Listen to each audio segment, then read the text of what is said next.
ඔව් මෙහෙමයි. ඔය ඔක්කොම පෝස්ට් නම් ඒ කියන්නේ පාලනීය පෝස්ට් නම් දේශපාලනීය පෝස්ට් නම් මීඩියා පෝස්ට් නම් පෝස්ට් සෙක්ස් නම් තියෙන්නේ. මම එතනින්ම පටන් ගන්නවා. සෙක්ස් වලින් පටන් ගන්නවා. දැන් ඔබට පැහැදිලි ලෝකේ ඒඩ්ස් කියන රෝගය ආවට පස්සේ හැමෝම බය වුණානේ වෛරස් එකට.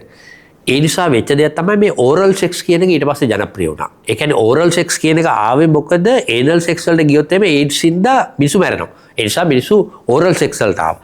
ඒ වගේම මේ කාලේ ඔයාට පේනවද නිකන් ගෑනු මිනිස්සු උනත් තමන් අතරේ ලිංගික සමතා පවත්වනවට වඩා පෝනෝග්‍රැෆි බලලා සතුටු වෙනවා කියලා. අපි ඒකට කියනවා පෝස්ට් සෙක්ස්. ඒ කියන්නේ ඇත්තටම සම්බන්ධතාවයක් පවත්වන්න නෙවෙයි මිනිසුන්ට මොකද භයානකයි. මේ කාලේ ඇත්තට ගෑණියෙක් හම්බෙන එකත් භයානකයි, ඇත්තට පිරිමියෙක් හම්බෙන එකත් භයානකයි. මොකද ඊළඟ සතියේ මොනව වෙයිද දන්නේ නැහැ. විනාශකාරී දේවල් වෙන්නේ. ඒ නිසා අපි වර්චුවල් සෙක්ස් වලට මේ කාලේ අබ්බැහි වෙලා ඉන්නවා. ඇත්තටම මිනිසුන්ගේ මම දැක්ක chart එකක් තියෙනවා මේ මිනිසුන්ගේ එන්නම ඇත්තට ලිංගික සමතතා පවත්වන මේ ප්‍රමාණය අඩු වෙලාලු දැන් තියෙන්නේ. වැඩිපුර කරන්නේ පෝනෝග්‍රැෆි බලනවා.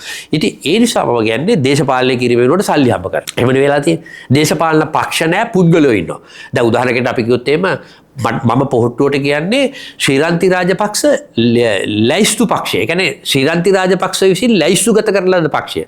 ඒ කියන්නේ ලිස්ට් පාටි කියලා ඒවට කියන්නේ බටහිර රටවල කියන්නේ යම්කිසි පුද්ගලයෙක් එයාගේ පුද්ගලික අභිප්‍රායන් ඉෂ්ට කර ගැනීමට මිනිස්සු එකතු කරනකොට ලිස්ට් පාටි කියලා කියන්නේ. ඉතින් ඒ වගේම තමයි දිලිත් ජයවීර ලිස්ට් පාටි. දිලිත් ජයවීර ලැයිස්තුවක් හදලා තියෙන පක්ෂයක් කියලා එයාගේ පුද්ගලික අරමුණු ටික ඒ කියන්නේ එයා ජනාධිපති වෙලා ඉන්න ආසයි, එයාට සිංහාසනයක වාඩි වෙන්න ආසයි, එයාට තොප්පියක් දාගන්න අර උඩට හරි ආසයි. ඉතින් ඒවට තමයි ඒගොල්ලෝ තද්දේ ඉල්ලන්නේ. ඉතින් මෙවැනි සමාජයක බහුරු කෝලන් ටිකක් තමයි අපිට සිද්ධ වෙන්නේ. අපේ පවුල ඉවරයි, අපේ පවුල ඇතුලේ සීමිත සාරධර්ම ඉවරයි, සමාජය ඉවරයි, රාජ්‍ය විනාශ වෙලා තිබෙනවා, දේශපාලන පක්ෂ විනාශ වෙලා තියෙනවා, ඒ වුණාට පුද්ගලයෝ කරණම් ගහනවා පක්ෂ කියලා.